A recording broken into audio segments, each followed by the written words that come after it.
What is actually healthy but people think is not? Frozen fruits and vegetables. The modern flash freeze technique preserves almost all of the nutrients, and they are always picked when they are in season, so they are as nutritious as their fresh in season counterparts, and more nutritious if it is not the season. Fat in foods. Avocados, nuts, etc. while being calorically dense can, should, and need to be part of a nutritious diet weight loss fat loss plan. Not only do they satiate, they are essential for one's brain, have so many benefits you can Google, and actually aid metabolism function. I'm looking for the answer pizza, can anyone please tell me it's healthy? Edit so many people making their own pizzas and they all sound amazingly healthy, thanks for the re-all and inspiration. Admitting when you're wrong. Silence. We've gotten so used to noise pollution, real silence has become anxiety inducing. Silence improves sleep, helps your brain process what you're learning, reduces stress, lowers blood pressure, the list goes on.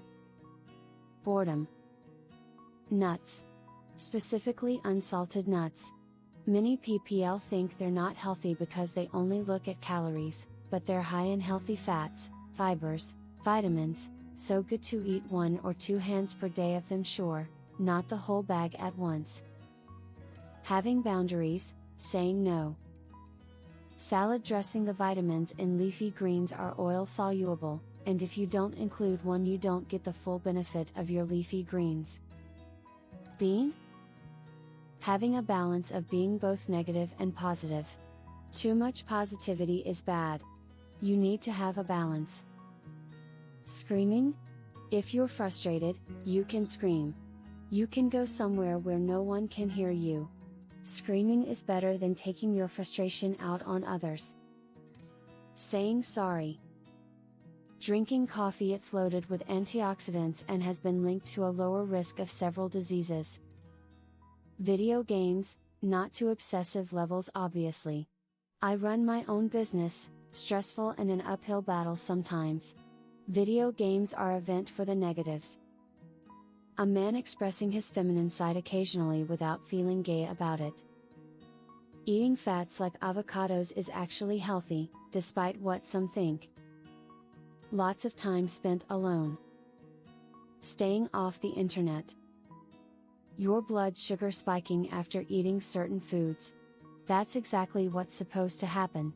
Unless you're diabetic, you need to spend 0 time worrying about your blood sugar. Just eat healthy foods and go easy on the junk food and sweets. Salt? Heartbreak. I think with the prevalence of dating apps, everyone seems to have become quite systematic about dating and compartmentalizing things as FWB situationships and any number of other labels. That's great, and people should feel free to explore themselves this way and have different types of relationships, but you are a human being and shouldn't be surprised if things impact you emotionally sometimes. It's the risk you take, but it's worth it most of the time and it makes life exciting. Taking care of your mental health is not a weakness, it is a strength to recognize your problems and learn to overcome them. Where I grew up, being direct can be hurtful. As a society, beating around the bush is being aware that you don't want to hurt the other person's feelings. But now that I live on the other side of the world, being direct to the point made my life way easier. Saying no to certain social events even if you have the time to attend. Fasting. Quantity is really the biggest determining factor in whether or not a particular food is healthy. Dietary fats. Sure, you should be a bit careful with saturated fats, but there are many healthy fats and not even the unhealthy fats make you fat. Lay off the carbs and eat some olives, fish, or avocados, people. Fat. Fat doesn't make you fat, it is an important resource that your body needs to function properly. The sugar industry targeted fat as the enemy so they could still sell their cancer-causing products to people by telling them to eat low-fat foods that they then loaded with sugar to get people addicted. Saying no. Whole-fat dairy. Masturbating. Vaccinations. Soy chop. Taking a few days off if you're burnt out. Traveling. They think that it is unnecessary and not worth the money, but it's actually helped me to be happy in life. Eggs? The full egg. Whole milk. Sunlight. There are specific times of the day where the UV days aren't as damaging. You need vitamin D, you need sunlight. Just don't be lying out there for 3 hours tanning burning. Grains. Doing nothing and staying away from society. Fatty food. Butter fight me, embarrassed smiley face. Meat proteins. I can't tell you how many times I've had boomer relatives shame my partner and I for our radical views on meat consumption.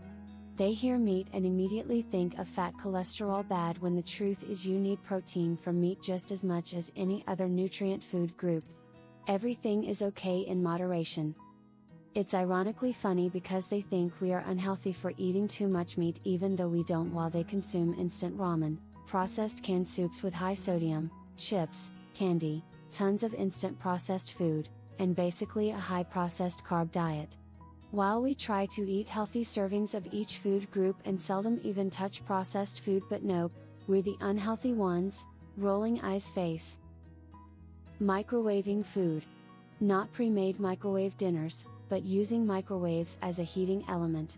A lot of people I know believe that frequently using a microwave can expose you to too much radiation, and food itself can possibly become carcinogenic if you cook it too long in a microwave. Steak. Steak. Steak. Give yourself time to do nothing. Salsa is literally just veggies and salt. Like, eating too many fried chips isn't fantastic, but you can go to town on salsa and it's a good serving of veggies. You know what, I'm going to say it. Calories. Everyone acts like calories are the worst thing in the world, but they're just the numerical amount of energy a food gives you. There's nothing inherently bad about calories. Psychedelics when used responsibly. Crying and bitching. Everyone needs to take at least 10 minutes each day to either write down or say aloud in private everything that's bothering them, from the smallest to the most important things. Don't dwell on it, but let it out. Bitching and whining in moderation is healthy.